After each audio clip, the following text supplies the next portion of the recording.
Coming up, football season is finally here and the big dogs are coming to town. Clemson's undefeated men's soccer team looks to continue their hot start. These stories and more tonight on Palmetto State Sports.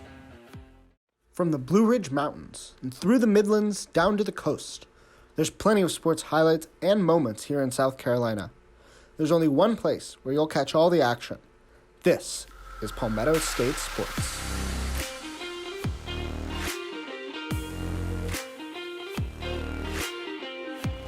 Welcome into Palmetto State Sports. I'm Spencer Ball. And I'm Courtney Hollmon. Thank you for joining us tonight. Jumping into the headlines, Gamecock football season is officially underway with the team already having 2 games under their belt. This past Saturday, the Gamecocks traveled to Arkansas to take on the Razorbacks in their SEC opener. The Gamecocks struggled offensively during this game with Spencer Rattler overthrowing receivers multiple times and offense as a whole not being able to move down the field. Although special teams was a big force for the Gamecocks in their game against Georgia State, this was not the case last Saturday as the Gamecocks missed the extra point attempt after scoring their first touchdown. On the defensive side, the Gamecocks were plagued with multiple injuries throughout the game. In a press conference after the game, head coach Shane Beamer discussed how he felt about the way the team played their first game on the road. Let's check it out. Yeah, I think we made progress this week. I mean, I know the rushing yardage wasn't what it was, and I'm sure some people will say, well, a lot of those passing yards were in garbage time. I disagree. I mean, that was a ball game, and we got the onside kick and felt like we had a chance to go down there and score and get another onside kick and go try and win this thing. So, I mean, they were heating us up and bringing pressure at the end of the game, and we were making plays. So it wasn't like we were getting beat by 4 touchdowns and they were just letting us complete passes. I mean, we made some plays in the passing game throughout. We showed that we can do that, but now we've also got to be able to run the football as well. So, you know, we told our team after the game last week, we're better than we were, but we're not as good as we're going to be, and I feel that way right now as well. We lost today, but I do feel like we're farther along offensively than we were, but we're still not as good as we're going to be. Stepping away from the football scene, Gamecocks women's basketball coach Dawn Staley is under fire for her cancellation of the game series between South Carolina and BYU in what was supposed to be their season opener. Staley's cancellation of the game comes from an alleged incident that occurred during a BYU and Duke volleyball match, in which a Duke player claimed that the BYU student section was taunting her and her teammates with racial slurs throughout the game. On Friday, BYU released a statement following their investigation stating, quote, "There was no evidence that this incident occurred," end quote. However, Staley also released a statement on Friday saying, quote, "I continue to stand by my position. After my personal research, I made a decision for the well-being of my team. I regret that my university, my athletic director, Ray Tanner, and others got drawn into this criticism of a choice that I made," end quote. As of now, the women's basketball team does not have a season opener on Monday, November 7th. Moving on to the pitch, Clemson's men's soccer remains undefeated on the year as they took down UAB on the road last night with a 2-0 victory. The team continues to be in great form following their national championship victory just last year, and Ousmane Sila leads the team in both goals and assists and is keeping this team atop the national rankings as the Tigers have been ranked #1 the entire season. We'll see if their dominance continues as they take on Syracuse at home this Friday to look to move onto the perfect 7-0. Moving on to the gridiron once more, the Chanticleers remain undefeated as they took down Gardner-Webb this past Saturday. Star quarterback Grayson McCall has looked really solid thus far, tossing 6 touchdowns with only 1 interception through 2 games. Coastal Carolina will host the Buffalo this weekend as the Bulls will travel to Conway, South Carolina for a non-conference matchup. They will look to get their 3rd win in as many weeks and continue winning football games, which they've done a lot these past couple years.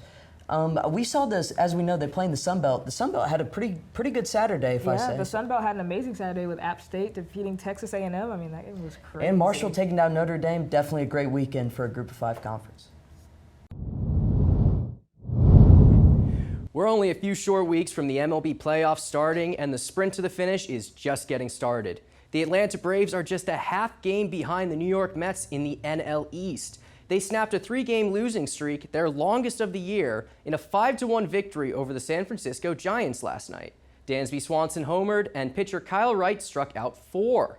Moments ago, however, they lost the series against the Giants in a 4-1 loss. After that, it's a brief break before beginning 6 straight series against divisional rivals to end the year. Friday starts a 3-game weekend series against the 3rd-place Philadelphia Phillies. Winners of 4 straight and 6 of the last 10 games. followed by a short trip down I-95 to take on the Washington Nationals early next week. With only 20 games left in the regular season and a tight race with the Mets for the division ahead, all that Swanson had to say was, quote, "We're built for this," end quote. From the baseball diamond to the gridiron, the NFL kicked off their season in spectacular fashion on Thursday night, with the defending Super Bowl champion Los Angeles Rams being defeated 31-10 by the Buffalo Bills. Rams QB Matt Stafford was sacked 7 times in the loss, 2 of those coming from his former teammate Von Miller. Players going up against their former teams was the theme for Week 1. New Panthers quarterback Baker Mayfield got his chance on Sunday when Carolina took on the Cleveland Browns. Despite a furious fourth quarter that saw the Panthers score 17 points after being down by 13 at the end of the third, rookie kicker Cade York drilled what turned out to be the game-winning field goal for the Browns with 8 seconds remaining. The Panthers would lose 26-24 and fall to 0-1.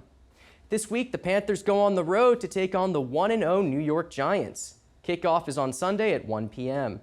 And Week 2 of the NFL season starts tomorrow night with the Kansas City Chiefs taking on the Los Angeles Chargers on Thursday Night Football. You can catch the game on Amazon Prime Video, and kickoff is at 7 p.m.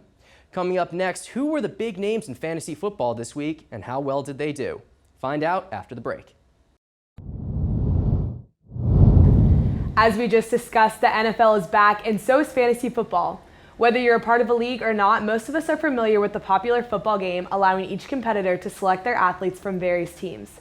Let's take a look at some of the rankings.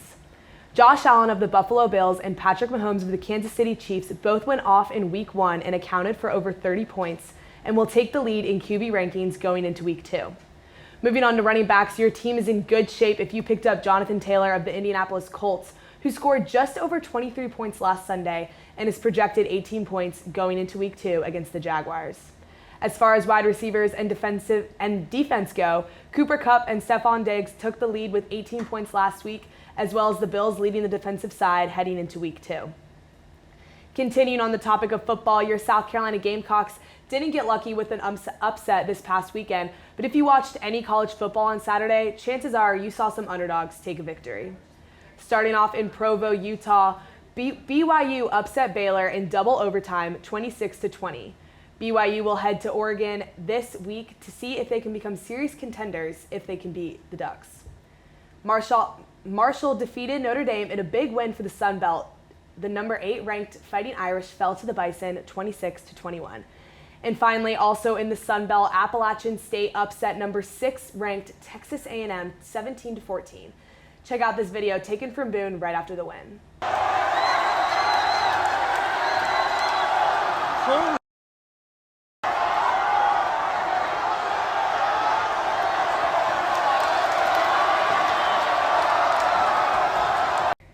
And they're going to be rocking like that this weekend as College Game Day announced they will head there Saturday morning for a 3:30 kickoff against Troy. And I am personally really excited to see how this App State football team does. It's nice to see a non-Power 5 school do so well against an SEC team. Oh, it's 100% nice to see a non-Power 5 school. And also, Upstate or App State, you know, I heard they really, their game day crowd is really kind of like ours, like ours. So definitely, I'm excited. I'm excited for the fans up there. Yeah. Before we go, let's take a look at the Palmetto State calendar. The 5th-ranked Gamecocks women's soccer team travels to Tuscaloosa to take on the 11th-ranked Crimson Tide tomorrow at 7 p.m. Continuing on the pitch, the Fighting Irish of Notre Dame will travel to Clemson as their women's soccer teams go head-to-head at 8 p.m. tomorrow night. And to wrap up this slate of women's soccer matches, the Chanticleers will host James Madison this Friday, also at 7 p.m. Now for the men's soccer matchup, the Gamecocks will host Campbell this Saturday and Queens next Tuesday. Both games are slated for 7 p.m. Start here at Stone Stadium. The Tigers will host Syracuse this Friday at 7 and then Presbyterian College later in the week on Monday. And for Coastal Carolina, they'll travel to Morgantown to take on West Virginia on Friday. Moving on to the court, the Gamecocks volleyball team heads to Miami to take on the Hurricanes this Friday at 6. They will also play the 20th ranked team in the Oregon Ducks while they are in the Sunshine State. Clemson's volleyball team will see multiple games this weekend as they play Samford on Friday and Murray State on Saturday as a part of the Samford Invitational.